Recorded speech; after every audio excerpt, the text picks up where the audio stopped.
stark and discouraging, we all have tools to help protect ourselves, loved ones, and our neighbors: vaccinations and masks.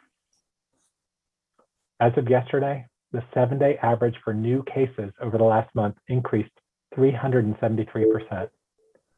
The Oregon Health Authority has recorded new pandemic highs in daily cases every day this week. More than 9,700 cases were reported over the extended New Year's holiday weekend, another pandemic high.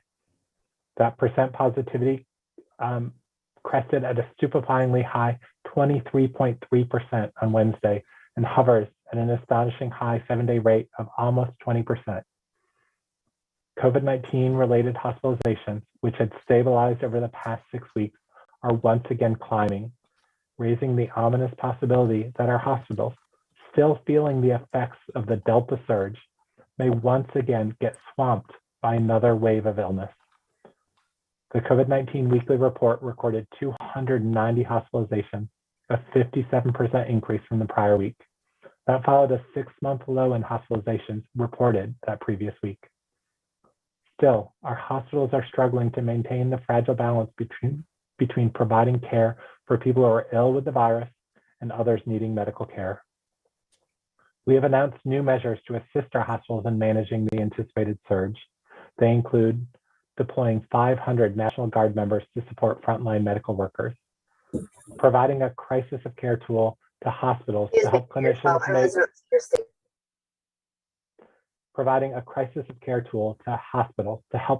make the difficult decision if there's not enough staff or equipment to provide life-saving care to every patient. Creating a surge tool up to 1,000 additional clinicians to support nurse crisis response teams across the healthcare system. And we're extending clinical staffing for hospitals, long-term care facilities, and other congregate settings. We must ensure that staffed hospital beds are ready and available to everyone who needs them. While a person who gets sick with Omicron may be less likely to be hospitalized than if they were sick with the Delta variant, it will sicken many more people at a much faster pace, thus increasing the number of people hospitalized. It will disrupt lives and livelihoods. Unchecked, it will overburden our already exhausted healthcare workers and oversaturate our healthcare system. Many more people, excuse me, I'm hearing feedback if everyone could mute. Many more people will be sick or will need to help take care of a sick loved one or will be asked to stay home because of an exposure to someone with COVID. Many people will have to miss work, and we will see disruptions in the services that we're used to. The good news is that we are far better equipped to fight the virus in 2022 than we were even in 2021. We have expanded our vaccine capacity. Several mass vaccination sites are open. Opportunities for boosters are widely available. We have significantly ramped up our testing capacity. This week, the state began receiving some of the recently ordered 6 million COVID-19 antigen rapid test kits, which will yield 12 million tests. The tests will produce results in just 15 minutes. These testing kits will be offered to people around the state in some of the communities most impacted by COVID-19, and they'll be free of charge, so that these individuals can determine at home if they are carrying the virus and take steps to prevent its spread, such as isolating at home and keeping their distance from others, and wearing a mask when they do leave their home after 5 days. We have adopted new policies to make our classrooms safer for teachers, students, and staff. Director Gill will talk more about those changes. We moved quickly to adopt the new recommendation from the Centers for Disease Control and Prevention regarding isolation and quarantine to reflect what is known about the potential impacts of the Omicron variant. The change is based on research that transmission occurs early during the illness, generally 1 to 2 days before symptom onset until 2 to 3 days afterwards. The CDC guidance recommends that a person who is positive should isolate for 5 days, and if they are without symptoms or symptoms are improving and their fever is gone, that they can leave isolation if they continue to wear a mask for 5 days to reduce the risk of infecting others. For unvaccinated people or for people who have not yet received booster shots, the guidance calls for staying home after an exposure for a period of 5 days, followed by strict mask use for 5 more days. This new guidance will shorten the period of time that people are asked to stay home with minimal increased risk in spreading the virus. Anyone who has been exposed to the virus is urged to get tested 5 days afterward. People showing symptoms should limit contact with others until a negative test confirms no infection. We are also making changes to case investigation and contact tracing. Earlier in the pandemic, case investigators and contact tracers worked tirelessly to make individual calls to provide isolation and quarantine guidance and to support people who have tested positive or been exposed to someone who tested positive for COVID-19. During the current surge, case investigation and contact tracing cannot effectively slow the spread of the disease. Rather than every person with COVID-19, OHA will create a COVID-19 case support hotline for people who have tested positive, including with at-home tests, and those who have been exposed to someone with COVID-19. So instead of individual calls going out, individuals will have a number where they can call. Public health can then focus on higher risk settings to reduce the spread and prevent the most serious disease. Callers can get information on isolation and quarantine, receive assistance with a mobile-friendly survey for those who have tested positive, and learn about available support resources. This opt-in approach will help reach more people who need additional services or higher levels of support. It will also help address the burden on Oregon's public health system by triaging calls that might normally go to local public health authorities. A reminder that 211 remains the best source for general COVID-19 questions, information about testing, and access to vaccination appointments. We can all do our part to blunt this newest surge by getting vaccinated. And then, if you're 5 months from your second Pfizer shot, 6 months from your second Moderna shot, or 2 months after your Johnson & Johnson vaccine, get a booster shot. The existing data and the established science show that if you are fully vaccinated and have received a booster shot, you are protected from getting COVID-19 and from being hospitalized. If you are unvaccinated, consider this a red alert. You are in greater danger of getting the virus and passing along to others than at any time during this pandemic. If you are ill with COVID-19 and have not yet been vaccinated, you cannot count on the acquired immunity to stave off the Omicron variant. This virus will find you. The strong immune response you get from being fully vaccinated, followed by a booster shot, is the most effective protection against all variants of COVID-19, including the Omicron variant. More than 3 million Oregonians have received at least one dose of a COVID-19 vaccine. Nearly 1.2 million have received a booster shot. Thank you to everyone who has made the choice to protect themselves, their families, their neighbors, and our communities. Thank you to all who have taken the time to get vaccinated and then get boosted. Last month, Governor Brown set a goal to get 1 million additional boosters by the end of January. Unfortunately, due to inclement weather and the holidays, traffic at the high volume sites has lagged. But despite those challenges, almost 250,000 Oregonians have gotten a booster shot since the end of last month. Even if we don't reach our goal, every booster, every vaccination offers someone more protection and helps protect their family and their loved ones. I acknowledge that this dire outlook is the last thing you want to hear as we toll another calendar year in the pandemic. We're all tired of the virus, but the virus is not tired of us. Many of us are anxious and scared. We want to get to a time where COVID-19 isn't weighing on us. We can blunt this latest surge by getting vaccinated and then boosted when eligible, by wearing masks indoors and outdoors in crowded places, and by keeping our gatherings small. Stay home if you're sick or know you were exposed to COVID-19. And thank you to all who are taking these important steps to protect themselves and their loved ones. Your collective efforts have saved thousands of lives across Oregon. To find out where you can get a COVID-19 vaccine, go to getvaccinated.oregon.gov. Get ready, get vaccinated, and get boosted. And with that, I'll turn things over to Dr. Peter Graven for an update on the latest COVID-19 modeling. Thanks, Dr. Seidlinger. I'm here to talk to you about the data and the projection model that we use to look at Omicron's path. The short story is the model does show a steep increase in hospitalizations. It's driven by the infections and cases we are seeing now. The peak in hospitalizations is expected at the end of January at about 1,652 patients in Oregon being in a hospital bed for COVID.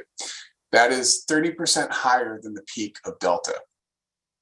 We are seeing these levels in states on the East Coast and know they are coming to Oregon. The reality is it's spreading amongst vaccinated people. People who have done the right thing by getting vaccinated are still, by and large, protected from severe illness. However, they aren't nearly as protected from being infected. That means that vaccinated people can have a significant effect right now in reducing the spread and conserving hospital capacity by really sticking to the public health measures that you've heard about. The model, we do know more about the virus, and it is creating some milder infection in some people. My model does account for that. And it accounts for the fact that Omicron variant is still driving hospitalizations, but it tends to be less severe than previous virus variants. That doesn't help it with the kind of all at once impact on hospital capacity that we're going to see here, and hopefully prevent. My model does account for the fact that the average length of stay in the hospital tends to be shorter, with less need for care in our intensive care units, less ventilators, and hopefully less death as well. Unfortunately, data from the East Coast show that the sheer number of infections will lead to a corresponding increase in all types of care, including ICU. So while the ICU rate may be a little bit lower than before, we are seeing strong increases in the number of ICU beds for COVID. There is some hope. Data is showing that Oregonians are already taking the measures that we need to prevent the spread of the virus. It's going to be imperative over the next few weeks that we stick to wearing masks and avoid indoor gatherings. At this point, you can really assume, it's probably safe to assume that you are positive when you're thinking about who to be with.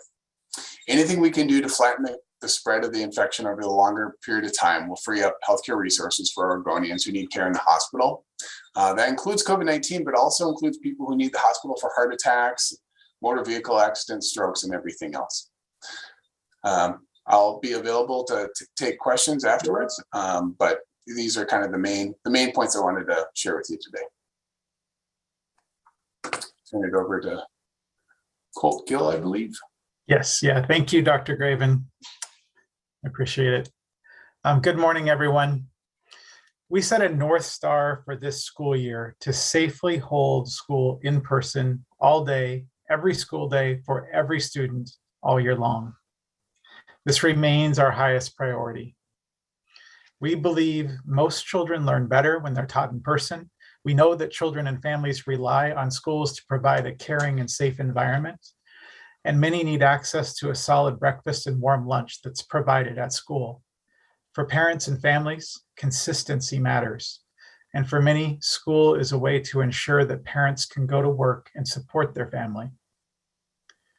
4 months into this school year, in-person learning is facing its greatest obstacles. The Omicron variant is surging and will continue to infect thousands more people in Oregon over the next few weeks, as we've just heard. And COVID fatigue has set in. We are tired of having our lives and our routines interrupted or impacted by masks, physical distancing, vaccinations, and all the other protocols that have worked to keep our numbers low to date. Like every other workforce, healthcare, the airline industry, professional sports, etc., schools have been and will continue to be impacted by this Omicron surge. Our educators, aides, office staff, bus drivers, cooks, servers, custodians, school leaders have shown amazing grit throughout the pandemic, and they have kept the promise of in-person learning this year. They have worked well beyond their normal hours. They have worked outside their normal roles. They have tested students and one another, and they have provided comfort and care. They have been succeeding, and it's taking a toll on them as they live and move through the pandemic, just like all the other families here in Oregon, trying to make it all work. They will keep this going because they know how important in-person learning is. We have seen some schools move temporarily to short-term distance learning, and we will see that happen in more schools over the next few weeks.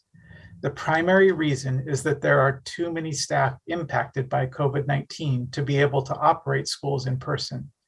They're either ill or quarantined. This will cause challenges for everyone in that school community. With short notice, families will need to figure out childcare and revisit online classes. Some will lose time from work. Today's announcement about shortened quarantines will help reduce the impact and hopefully prevent more closures like we've seen.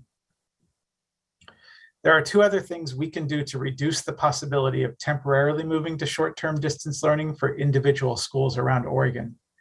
The first happens at schools. We must set our COVID fatigue aside and reteach, reestablish, and re-emphasize all the layered mitigation protocols that we know work. Get vaccinated and boosted to avoid quarantines. Wear properly fitting face masks and to help limit spread. Maintain physical distancing, provide opportunity for frequent hand washing, and even through the winter months, maintain good airflow and ventilation. Even with high community spread, consistently implementing these practices keeps COVID-19 from spreading in structured school environments. We've proven this, but we have to commit to it to ensure that this works with the incredibly contagious Omicron variant. Second, we need support of the broader community here in Oregon. You can control community spread as well and reduce the number of cases that get introduced into our schools. First, get up to date on your vaccinations. Get the booster. Wear a mask whenever you are around people outside your household. There are things you can do to help keep our school doors open for all of our children. Look, we hear a lot about the Omicron variant causing less severe cases of COVID-19. I am not a medical doctor, but I have a couple of thoughts about this. While the severity may be less for most people, especially for those up to date with all of their vaccinations, the community-wide impacts are as significant as ever. Flights are being canceled. Restaurants are temporarily closing some evenings because they don't have staff to operate.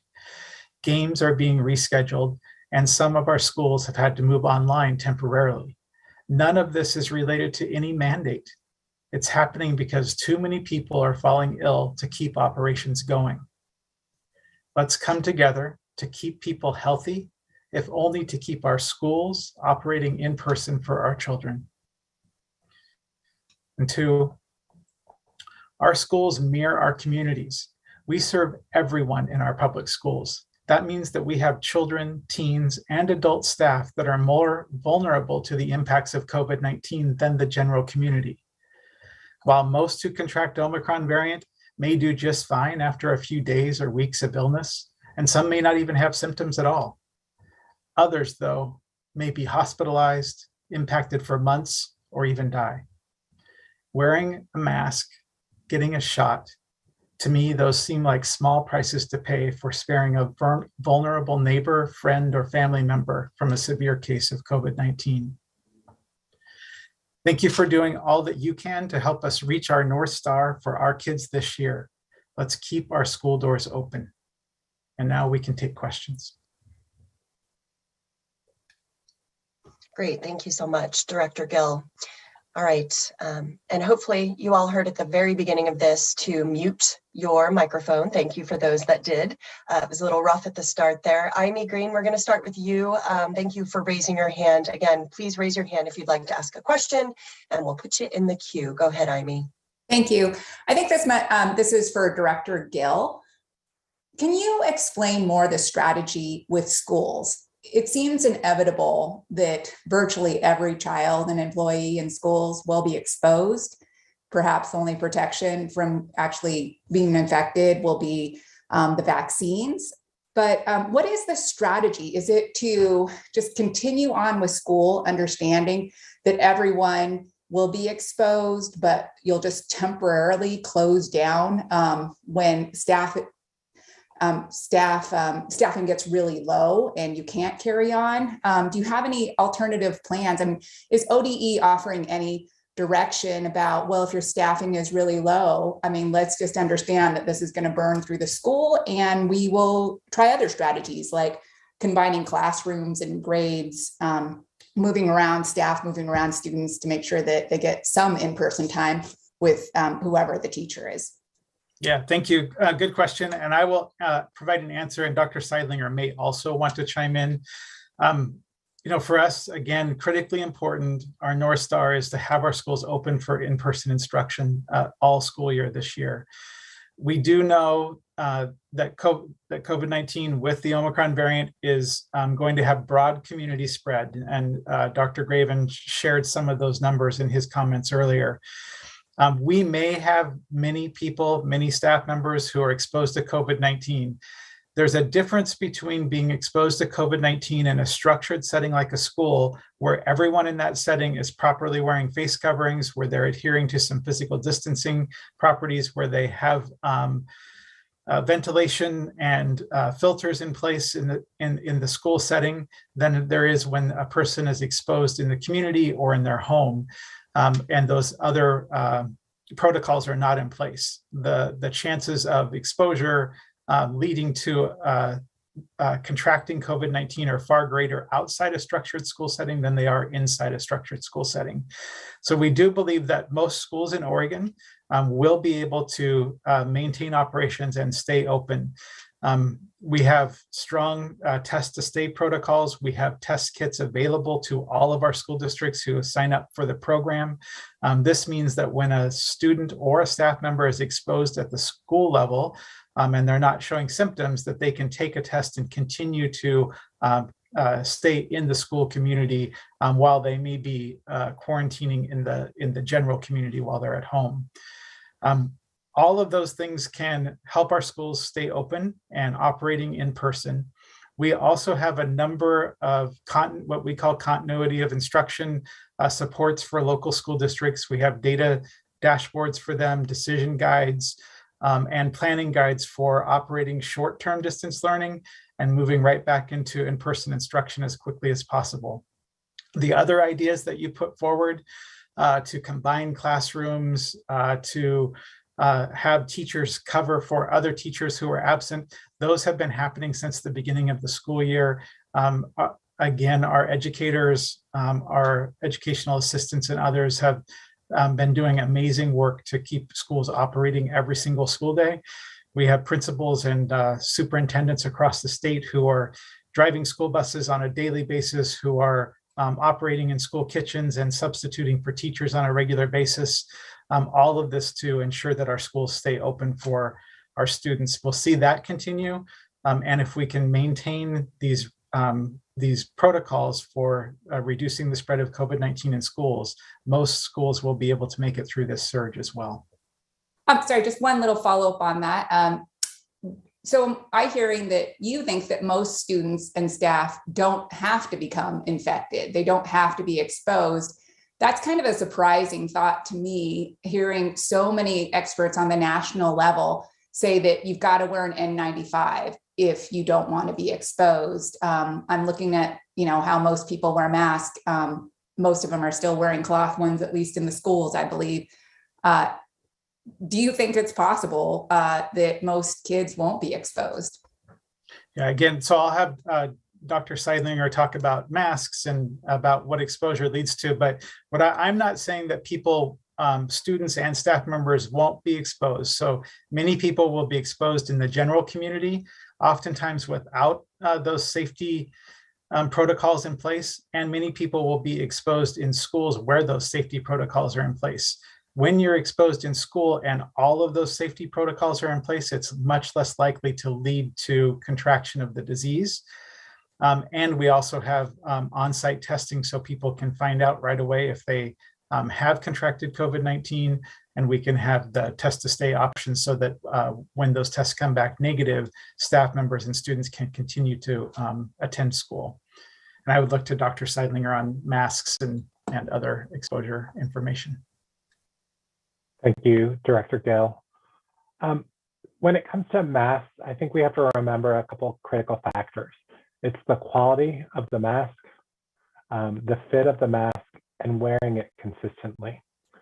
So while a respirator type mask, an N95, KN95, or KF94 can offer superior protection, in the general community, that level of protection may not always be needed, but a well-fitting mask, cloth mask of 2 or more layers, or a disposable surgical mask in many settings can offer similar levels of protection. In addition, there are things we can all do to make our masks fit better to protect ourselves and those around us. Wearing a cloth mask over a disposable mask helps to improve the fit and closes the gaps around our cheeks. That mask should be above our nose, below our chin, and snugly across our cheeks. 2 or more layers of a quality mask are going to offer some protection.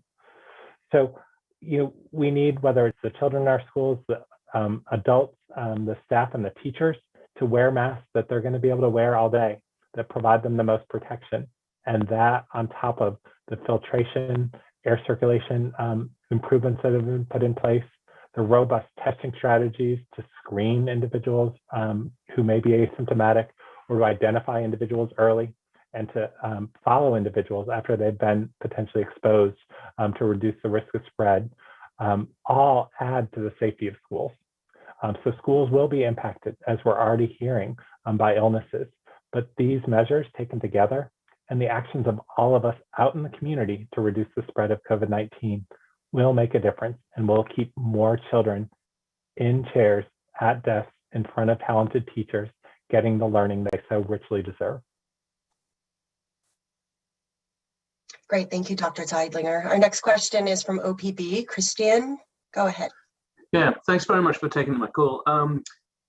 So I was out and about yesterday talking to a lot of people who were sitting in their cars waiting to get tested. A lot of them had, sore throats and they were sick. And the question that kept coming across was, who should get tested? Should people who are sick get tested, or who should not get tested? And this is, while they're waiting and all these tests are not here, I know you've got more coming, but it seems to me there's a bottleneck there that somebody might say, well, this is who should get tested and this is who should not get tested. Thank you, Christian. This is Dean Zeidlinger. I'll take that one. I think, as we've seen by the increase in testing numbers over the last few days and the increase in the percent of those tests coming back positive, there are not enough tests here in Oregon, and it's the same problem in many other states. Right now, I would still say that if you're sick with symptoms of COVID-19 and you can get tested, I would recommend you get tested. This can help you make decisions about how long you need to stay home, limiting your contact with those around you to prevent the spread, and notifying those household members of your infection so that they can take steps to protect themselves and those around you.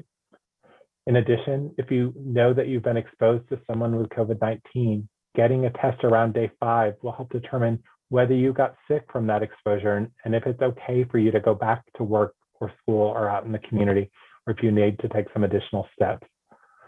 While the increase in testing has been slow and frustrating across Oregon, we know that additional tests are arriving. There are many community-based drive-up or walk-up sites.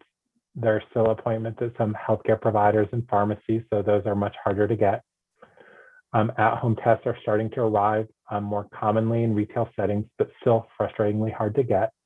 And we have this week started to receive some at-home tests that will be distributed to individuals in communities most impacted. In addition, we expect tests from the federal government to start arriving to some of those same community health centers, food banks, and others, and to individuals on their own in the coming weeks. So for now, I would say if you have symptoms of COVID-19, I would recommend getting a test. If you've been exposed to someone, I would also recommend getting a test. Seek out one of these community-based settings without appointments if there are no appointments available, or if you have at-home testing that can serve as a good way for you to get the information you need to make decisions about staying home and notifying those around you. But right now, unfortunately, we don't have the amount of tests we need, so there are some longer lines and patience is required. Just a quick follow-up. So do you think there will be enough tests for these, people who are asymptomatic after the 5 days and people who are sick within maybe a week, 2 weeks, 3 weeks, or we're going to have to wait for all those 5 weeks of trucks to arrive in Wilsonville until we've got it all? And even then, will we have enough for somebody to say, hey, go online in the morning, find something by noon and be able to be done with it? Yeah, I think I wish I could say that they were all going to be here in the coming week, but I think it'll be several weeks as these tests come in, but it will get easier because there are multiple parts of the system that are getting more tests. We know that the manufacturers are shipping out more tests across the general system, that the order that Oregon placed at the end of last month is being filled and started to come in this week, that there should be some additional federal distribution of tests, and that we're adding more community testing collection events along with our mass vaccination events so that we can get those tests into the laboratory to get tested.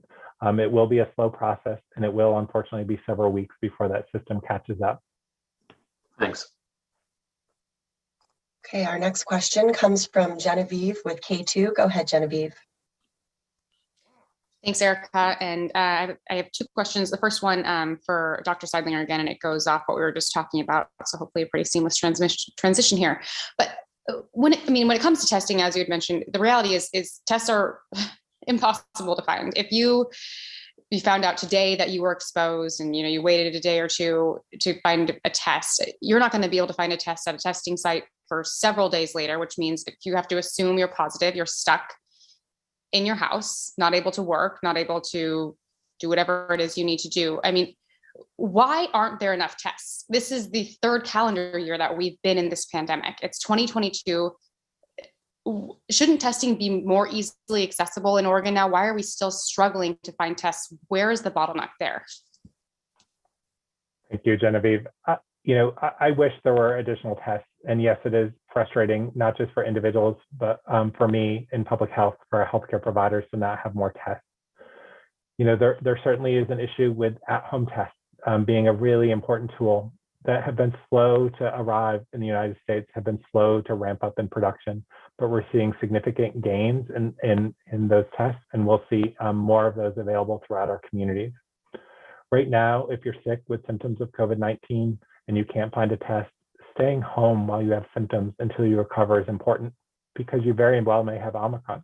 You may have something else, but either way, you want to prevent giving that to others. If you have underlying conditions that make you more susceptible to being hospitalized for COVID, you're older, you have a condition that puts you at risk, and you can't find a test, contact your healthcare provider about getting tested in case you can get tested early, and we can link you to preventive treatments to prevent hospitalizations as antiviral pills hopefully start to arrive in Oregon in the coming days. But yes, this is maddeningly frustrating. There's not the supply of tests that all of us would like, but we are starting to see changes in that supply chain, and I think we will see that in the coming weeks. Do you think this is a problem from the federal level? I mean, we see other countries who have way better access to tests, and the tests are exponentially cheaper than they are here in the United States, like over in Europe. So is this a problem that stems from the federal level, that we just didn't prioritize testing enough from the beginning in the US? I think across the country throughout this pandemic, we've had issues with accessing testing. That issue is not unique to our country. Several other countries have gone in with adopting antigen testing and home-based testing much sooner than we have. That's not a strategy we've had broadly across this country, but I think we're starting to see changes as the disease becomes much more prevalent. As individuals who get the disease are less likely to be hospitalized, these at-home tests, I think, will become a more important tool as we move towards being able to live with the virus and minimize the risk to others. But yes, we have been slow to adopt this process, and I think it's not something that's unique to Oregon. Thank you. I appreciate that. And the last question I had was for Gail, talking about schools. Can you go more into the obstacles that schools are facing to stay open? I mean, are we out of substitutes? Do we not have enough testing in place? Why is it to the point now that schools are having to temporarily close? Yeah, You explained it, honey. I think two things, Genevieve. So we have, from the beginning of the school year, been challenged to maintain enough staffing in our schools. So we are short on substitute teachers. We also are short some critical staff positions in schools across the state of Oregon. We've experienced shortages with our bus drivers, with our nutrition services staff, with specific classroom teacher assignments in special education and science and mathematics and a few others. Between those shortages and having a lack of substitutes to come in and support those positions, And then now the Omicron variant making many more people in our communities ill, or quarantining more people, it has pushed some school districts or some schools past that limit where they can safely operate in person. So we do have many schools, and teachers will tell you these stories in middle schools and high schools where instead of having a period to prepare and plan their lessons and do grading and things like that, many teachers are teaching every single period every day to substitute for other teachers in the building who are out ill. Elementary teachers are sometimes seeing more students in their classroom. If a school, for example, has 3 third grade classrooms and a teacher is out, that third classroom might split up and be spread out among the other 2 classrooms. So people are working very hard to make it all work, but you do hit a limit at some point where if you have enough staff that are out ill, you can't operate in person. So they will pull back and for a week or so move into online learning if that's the case. Thank you, Colt. Appreciate that. Thank you, Genevieve. Okay, our next question is from Angelina at KVAL. Go ahead. Thank you, Erica. This question is for Dr. Seidlinger. Going forward, if the surge gets too big for hospitals to handle, will doctors be forced to make decisions on who gets care and who does not in terms of non-urgent care? Thank you, Angelina, for that question. We certainly do see an incredible fast and steep rise in cases, and the hospitalization numbers are starting to go up. Hospitals are doing many things right now to move staff around and to continue to provide the quality care that all of us deserve. As I mentioned, the governor has authorized the deployment of National Guard again to help support our healthcare system, and we still have contracted staff in place who will help support those systems and many other things in place. But there could come a time when care may need to be rationed based on the resources. So with that, I'd like to turn it over to Dr. Dana Harganani, who can talk more about the process we've gone through in case that day comes. Thank you, Dr. Seidlinger, and for the question. Our doctors, nurses, and other frontline healthcare workers have been working incredibly hard throughout this pandemic, and they are exhausted while now facing the rising surge of Omicron, as has been discussed here. This morning, OHA released an interim crisis care tool that can assist hospitals at this difficult time and in the event there are scarce critical care resources. We want to help hospitals navigate some difficult times ahead with the potential there are not enough critical care resources to go around. We will continue to support hospitals, as Dr. Dean Seidlinger has mentioned, the staffing support, Oregon National Guard, and other resources. But if Oregon's hospitals have a number of patients present for critical care resources that exceeds capacity, and there's no option to transfer patients to other critical care facilities, they may need to use these types of tools. The tool we provided can help hospitals make difficult decisions in a way that is fair, non-discriminatory, and focused on health equity. Thank you. Thank you for the question. Our next question comes from Rachel Monahan with Willamette Week. Go ahead, Rachel. So just for everyone on the call, first off, to follow up on crisis care standards, are those available for us to look at somewhere? We can get those to you, Rachel. This is Dr. Harganani. They are on our website now, and we can follow up with you for sure, everyone. Great. And so I think I have a question for Peter Graven. If I'm remembering correctly, the number of Oregonians who have had COVID at this point, it's around 10%. What's your estimate for what percentage of Oregonians will, or projection for how many Oregonians will get COVID during this wave? And maybe for you or others at OHA, what do you believe the undercount is right now on the number of Oregonians who have gotten COVID this week? Yesterday on a call with the press, the Tri-County health officers said that they expected that they expected that the reason that high vaccination rate areas were reporting the largest number of cases had to do with who is accessing care. So a few questions in there. Rachel, I can start off your question about the number infected. Actually, the way we think about infections is not just those who have tested positive as a case. So my model does look at that, and the most recent estimate was about 39% of Oregon had either been infected and vaccinated or infected. And so that, probably quite a bit higher than you would imagine with just looking at case counts.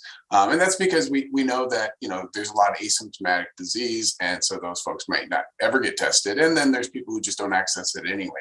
And so, in the current, for Omicron, we're expecting a big wave of infections again, because it does move through the vaccinated population as well. And so, even if people aren't getting tested, my models is building in the idea of how many infections there are going on that are generating the hospitalizations we see. That's kind of the main signal that the model works with, is how many people are showing up at the hospital. We know that some number of infections are going to generate that. And so, right now, I think I have an estimate of around 4% of the state may already have Omicron right now. And that's going to grow through January. So, I would, you can see the percentage of the population that could get it could grow very fast. Thank you, Dr. Graven. This is Dean Seidlinger. I'll just add a little bit. We do know that the numbers that we report daily are an undercount of the actual infections that are out there. Earlier on during this pandemic, when there was less disease, we estimated we were picking up, between 50 and 70% of infections at time. That certainly drops down as cases surge, particularly with the large number of folks without symptoms or with mild symptoms that they don't ascribe to COVID who don't get tested. I agree with the statements you heard about, individuals who are vaccinated and who are taking precautions against this disease are also the people who are likely to seek care and testing for mild illness. People have in Oregon overall have consistently been taking precautions to protect themselves and those around them. They've stayed home, they've worn masks, they've limited gatherings, postponed holiday events and celebrations. They got vaccinated when vaccines were available. They brought their children in to get vaccinated. They've received booster shots when eligible, and they're heeding the advice now to stay home more often, to avoid crowded situations, and to wear their masks when they're out. Those same individuals who are taking those precautions are also the individuals who are likely following the advice to seek testing when they have mild symptoms or to seek testing when they are exposed. So it's not that surprising that we may be seeing higher cases in some of those highly vaccinated communities. Those highly vaccinated communities also tend to have denser populations where this virus, which is incredibly transmissible, is going to spread even more rapidly. This virus is throughout Oregon. And if you're not taking these precautions, you will be impacted yourself, your family members, your favorite business that you need to go to, your child's school or daycare, or your workplace. So take precautions for the next several weeks. We can get through this together. So I didn't hear a number in there. What number of Oregonians are we expecting to get it during this wave? What percentage? I don't have a specific number. I know that we are going to see our case counts continue to increase. Those case counts will remain an incredible underestimate of the true burden of disease, but we can expect, tens of thousands of Oregonians in the coming weeks to be to test positive with COVID, and that again just represents the tip of the iceberg of what we're going to see. And Peter, do you have a number or a rough estimate?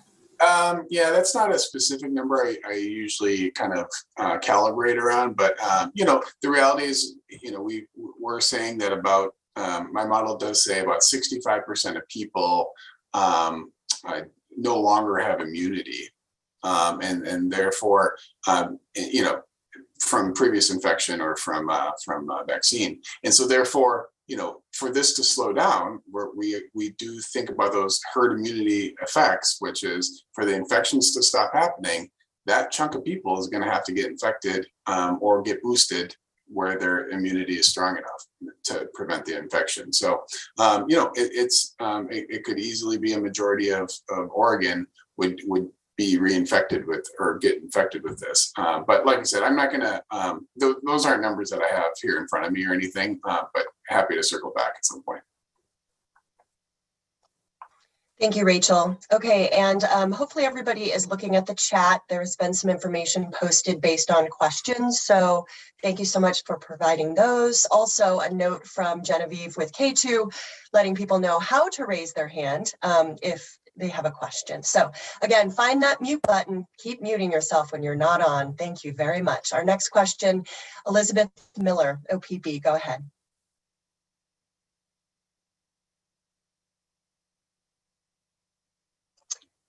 Elizabeth? Sorry, weird mic setting. Thank you, Erica. You bet. I had a question for Colt.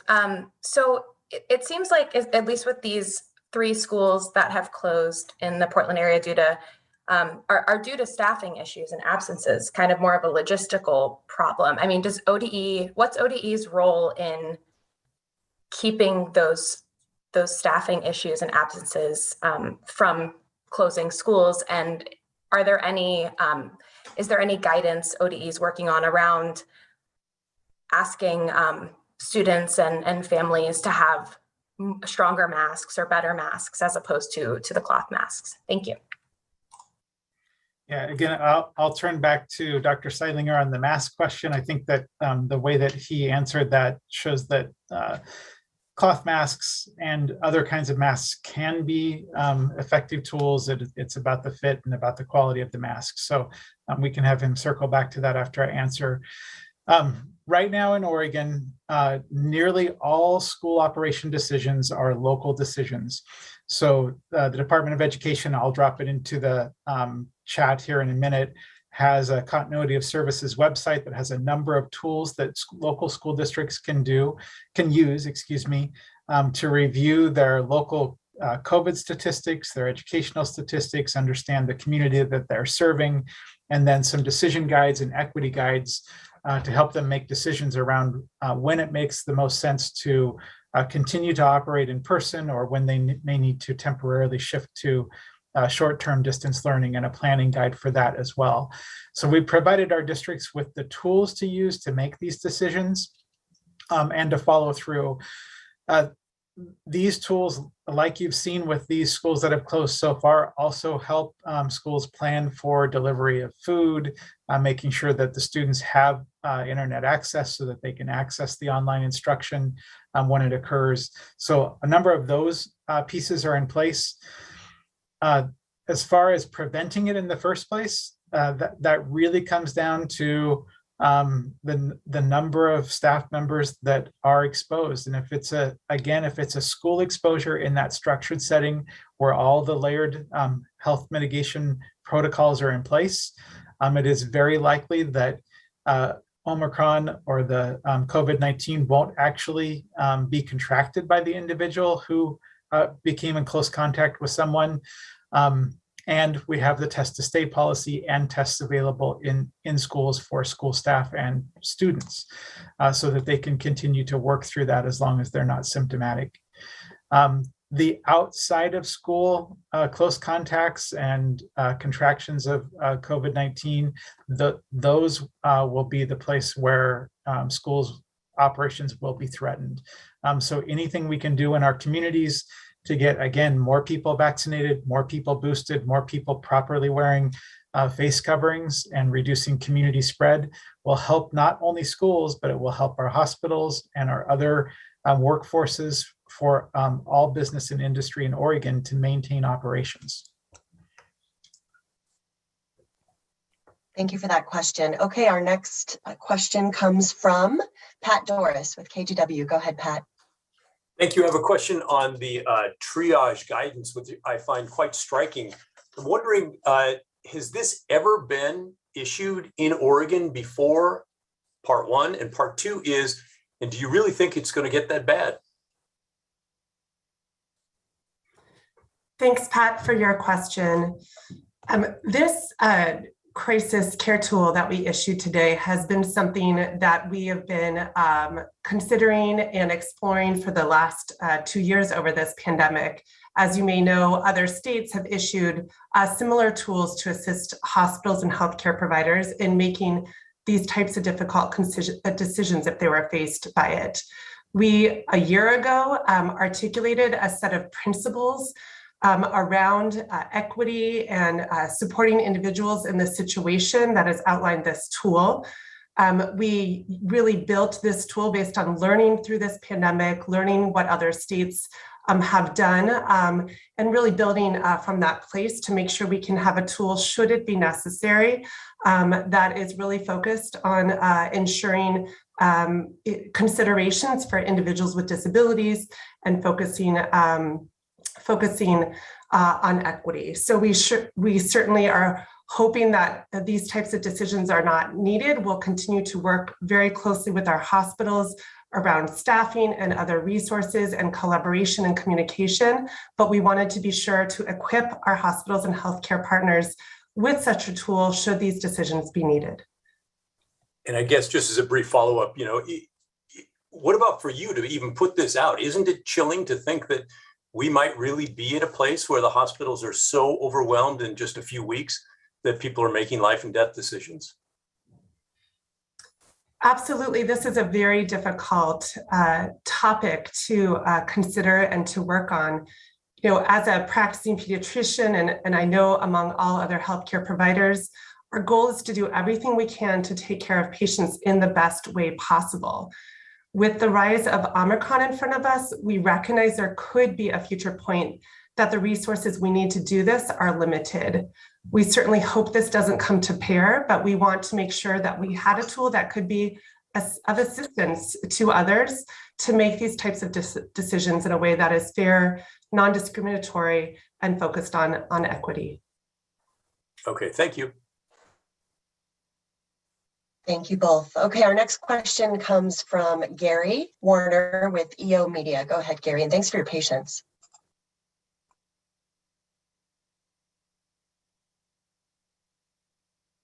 Sorry there, I wanted to ask Dr. about his latest forecast, which basically is a really high spike with a quick drop down. So we're looking at a spike of about 1,650 around January 27th, and then being back down to looks like zero, at least on the chart, by early March. We saw a similar model at the beginning of Delta, and instead of that big spike, it ended up looking more like the Rock of Gibraltar, basically up high and then a slow way down. How sure are you that this thing is basically going to be burned through by that point? And what factors would extend that significantly, like it was with Delta, where I think it started out saying early October and we ended up in December?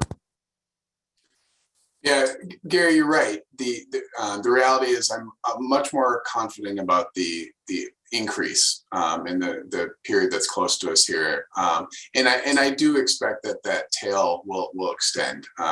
In fact, I think that's what we're hoping, is that we're going to flatten the curve and extend that tail. So I think your observation is right. Until we see exactly how this is spreading, it's hard for me to kind of calibrate that tail point. And I would expect that to be revised upwards in future weeks as we kind of see more about how this is going. The key, obviously what I'm trying to do is to show that, yes, we're seeing a surge. It's starting now. The timing is now. It looks really big. Bigger than Delta. And those are the things that I can say with more certainty. But yeah, I think you're right. The downslope, we'll find out more about that. As a quick follow-up on that, there's reports yesterday that the CDC and the Biden administration are looking at remodeling sort of the approach to get people used to the idea that this is something that's just going to have wave after wave after wave, and we're going to have to learn to live with it. When I look at your charts, it seems like we're zeroing out that there's an endpoint. Can you line those two things up? Yeah, well, I think, hospitalizations are different than infections. So I think, in the endemic state, it's true that the infections are going to continue to roll through the population in probably a seasonal fashion.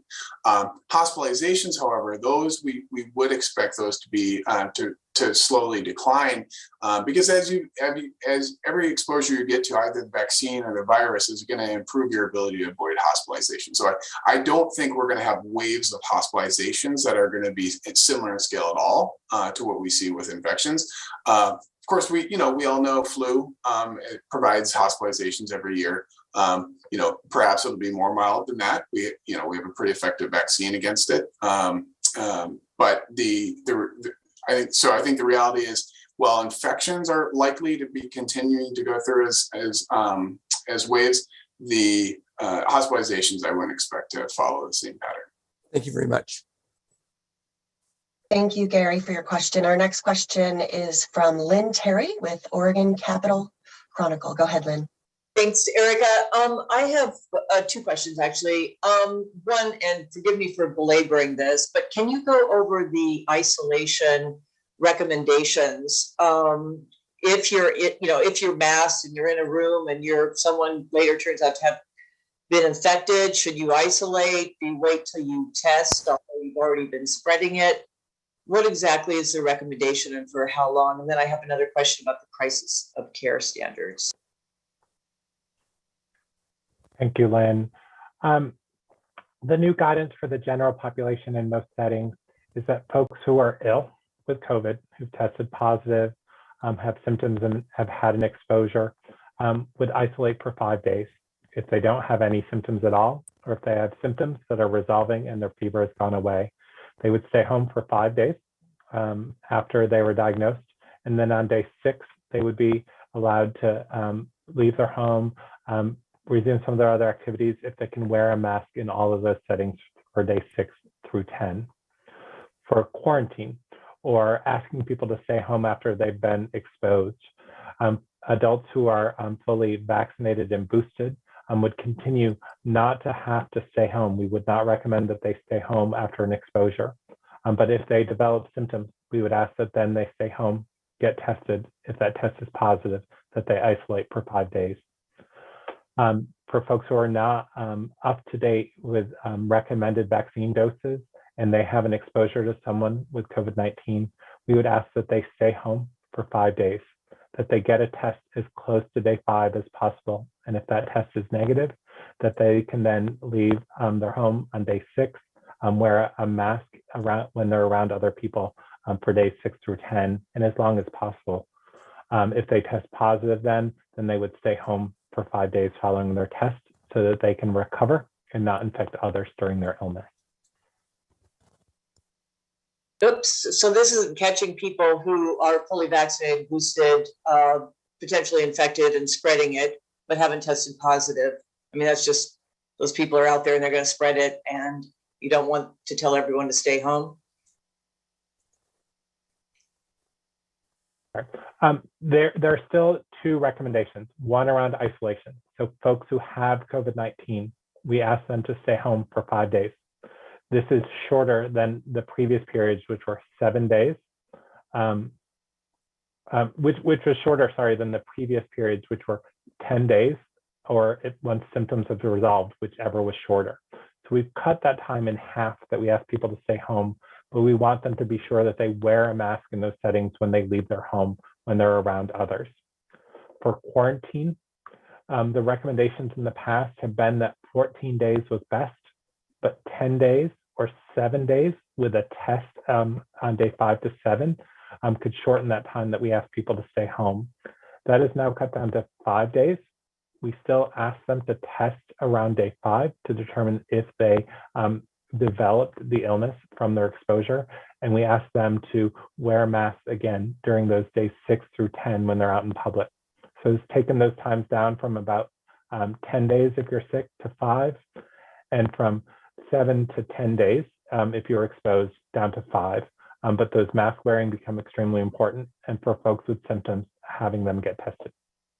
Okay, thanks. So I have a question on the crisis of care, and I apologize, I wasn't able to read the full document. I saw the press release, but Dana, you said earlier that there's, there could reach a point where intensive care beds, just hospitals run out of them, and that they'd have to use these tools. I think you said. What is that going to look like specifically? Let's say you run out of beds in an ICU, and I see that your recommendation is that people who aren't going to make it are going to be at the end of the totem pole, so to speak, or they don't, they think the potential for survival is the worst. Does that mean that, hospitals are going to pluck out people in ICU who look like they're not going to make it and send them home? Are they not going to accept people into the hospital? Are they not going to move people from, the regular beds to ICU? I just want to get a sense of the kinds of decisions that are going to have to be made and what that could look like. Thank you. Yeah, thank you, Lynn, for your question on this very difficult question, on this very difficult topic. The tool that we've been speaking to and that we released today to assist hospitals is really focused on assisting hospitals and healthcare providers to make really difficult decisions should there not be enough critical care resources given the number of patients who need them in front of them. So this includes things like intensive care unit beds or ventilators. We certainly hope that this situation does not occur. The considerations in this tool are focused on survivability to the hospital discharge point, and that's the way the tool is focused. The other thing that is really important in this tool is a focus on communication and information for the public, so we can keep people apprised of what's going on. Again, we know that this is a very difficult situation. We have an exhausted healthcare workforce doing everything they can to provide the best care. And this tool, again, is a tool that can assist in those specific situations if a patient or a set of patients presents where there's not enough resources in critical care to meet their needs, and will help them make those decisions in that difficult situation. So that would be people, like they wouldn't be booting people from an ICU, for example, even though their outlook might be really bad and they think they might not make it, or would they move that person out and bring someone in? Thanks, Lynn. The details of the tool, I recognize, go into some of that you haven't had a chance to see, but in the case that there are inadequate critical care resources to meet the needs of the patients who've presented to a hospital, the evaluation will occur for all the patients needing critical care to make that assessment on who's going to need to be able to get those most critical care resources. So it will take into consideration everybody needing those types of resources, and it's a tool that can help providers make those really difficult decisions. Thank you. Thank you, Lynn. And thank you all for your great questions. We're going to go no later than 12:15, and we're going to take 3 more questions, and then I'll try to get to the follow-ups. But if it's past 12:15, some of our guests have to leave. So, okay, our next question comes from Kelly Azar from K2. Go ahead, Kelly. Hi there. I just want to, thank the panelists for taking so much time with us today. We appreciate it. And something I just have to get off my chest. I think good for all of us to remember, if we don't have anything nice to say, don't say anything at all. And there's a great mute button out there for us. Anyway, so my question for today is about the National Guard being deployed. And Dr. Seidlinger, this might be more your wheelhouse. I'm not sure, but how will it be determined where these 500 go? And from there, if there is an area that is seeing more of a shortage or a need for that extra help, is there a plan in place to pivot them if that's the case? Thank you, Kelly, for that question. I think a little reminder about the National Guard.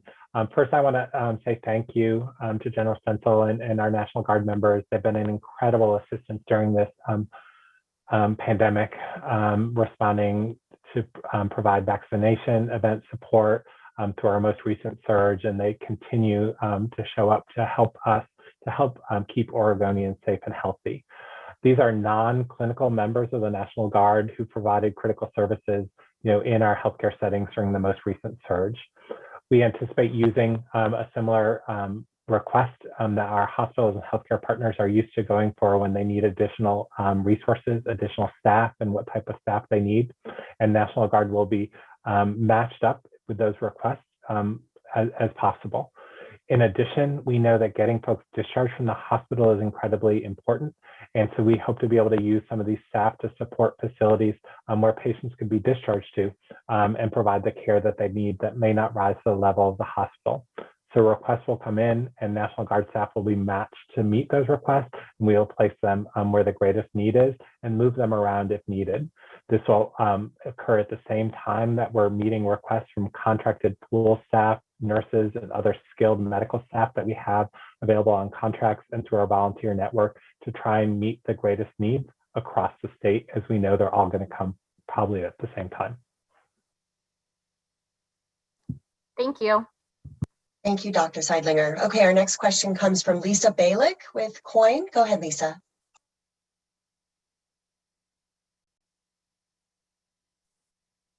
Yes, hi there. I'm trying to find out why the states receive tens of thousands of home tests and there are still so many sitting in storage. Lisa, I will say that our order for home tests was placed around the New Year's holiday, and they just started arriving into the state this week. The first about 1 million tests have arrived, and so those will be distributed, in the coming days to providers. Those tests need to come into a centralized location, and then we need to distribute them out to others. As far as other tests you may be referring to, you may be talking about some Abbott, ID Now, and other tests that are supporting programs like our Test to Stay program, our school testing program, and tests that are available to distribute to our partners. Those tests are there to smooth out the supply chain issues to make sure that we can continue to distribute tests to those locations to support keeping schools open for in-person instruction and to support getting tests in some of the communities with individuals who've been most impacted. So tests come in and they are distributed out, but those home tests just started arriving this week and they will begin going out in the coming days to communities across Oregon. Thank you, Lisa. Thank you, Dr. Seidlinger. Our next question comes from Alicia Rubin with KDRV. Go ahead, Alicia. Thank you so much. I just wanted to ask ODE if you have a comment on the mental and emotional toll teachers are expressing amid the changes of the pandemic. Is there guidance for how to aid schools in supporting staff and students through this? Yeah, thank you for that question. It's really important right now. And it's definitely true of our education staff and K-12 schools and also workforces in the healthcare realm and many other sectors that have all been impacted by trying to operate through COVID-19. The Oregon Department of Education, before this school year began, put out a program we call Care and Connection.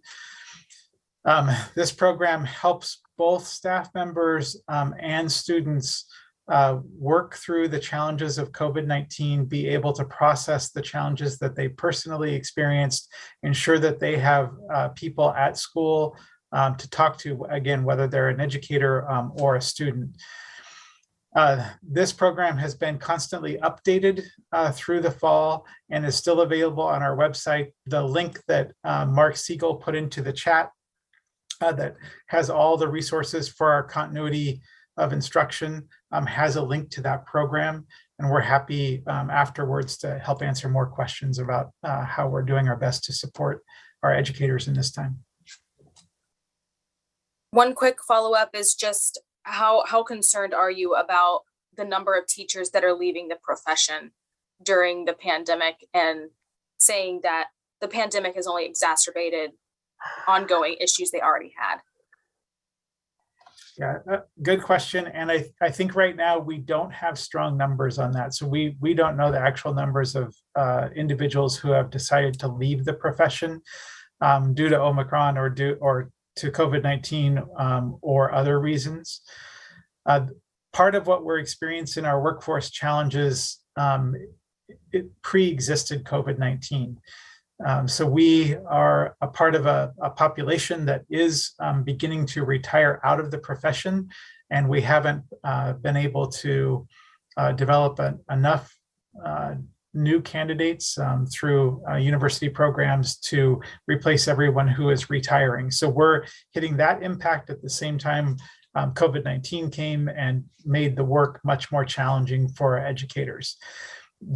We are working in partnership with the Oregon Teacher Standards and Practices Commission, the Higher Education Coordinating Commission, and the Oregon Educator Advancement Council, along with the Oregon Legislature led by Senator Dembro. That's where I was at just before coming to this press conference today on Senator Dembro's Education Workforce Work Group that is putting together short-term, mid-term, and long-term solutions to address the educator workforce challenges that we have in front of us. Thank you so much. Thank you for that question. And I know that some of our guests do have to leave, but we have a quick moment for a follow-up question from Rachel Monahan. Go ahead, Rachel. And this is our last question. So if I heard correctly here, the state is not on track to hit the booster targets.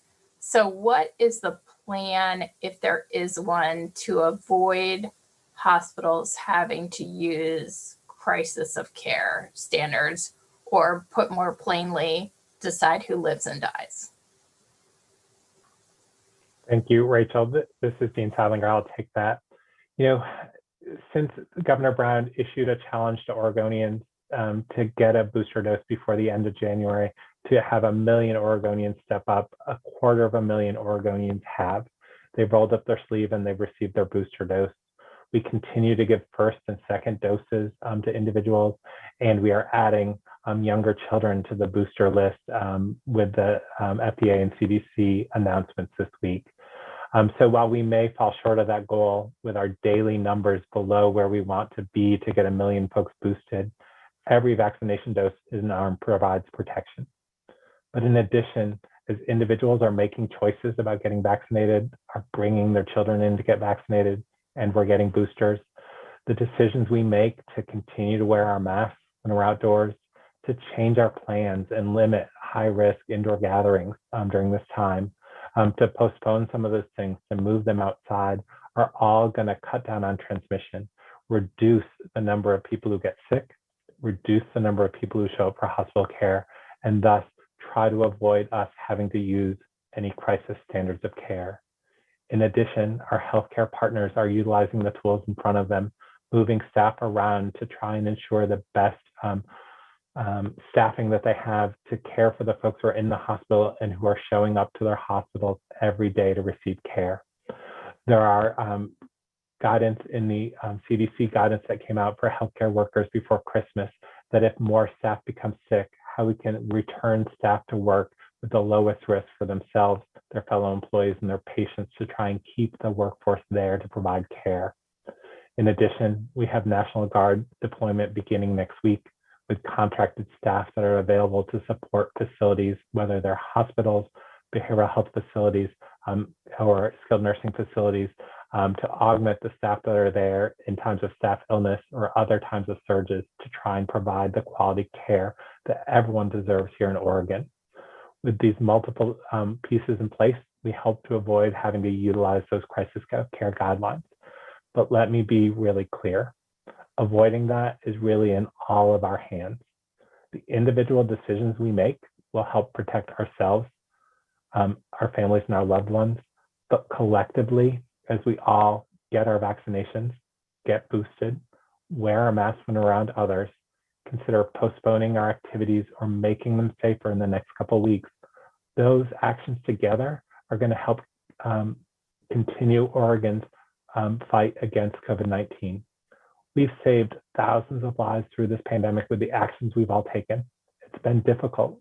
We've missed celebrations. We've had to grieve alone or via a computer screen because of restrictions. The anxiety and stress that we recently talked about in schools is happening for all of us as we face this illness, as we juggle caring for sick relatives, having childcare closed and needing to care for our children at home while we try to work. We've all been impacted by this, but we've all risen up and taken actions that have made such a huge difference in Oregon. And I know that taking these actions together, the steps we're taking to provide as much support to the healthcare system will help us weather this storm but we're all in this together. So take those simple steps. Get vaccinated, get boosted, wear a mask, stay home when you're sick, and reconsider your activities over the next several weeks while Omicron is surging across Oregon. Thank you. Yeah, I'd like to jump in on that as well. One point that I think I wanted to make from some of the data I've been seeing is that what we're seeing in other places is that it's starting out in younger age groups and then moving into older age groups later. And what does that mean for Oregon? Well, we're kind of seeing that right now, right? We're seeing a lot of kids and people in their 20s, 30s, 40s. And the hospitalizations and the severe outcomes are when we infect the older age groups. And so there is still time to get boosters before we think we're going to see the surge in those age groups. And so, I think, when I'm looking at the data, I'm seeing 2 to 3 weeks until you really see surges in those age groups. That's going to be a real problem for us if we don't use this time to A, prevent them from getting infected, and B, to get those boosters. Thank you. And that wraps us up today. Thank you all for joining. Thank you to our expert guests who joined us today, as well as our media guests who joined. So have a great day. If you have any follow-up questions, contact the OR COVID Media inbox email, and one of us are happy to answer them. Thank you again and enjoy your day.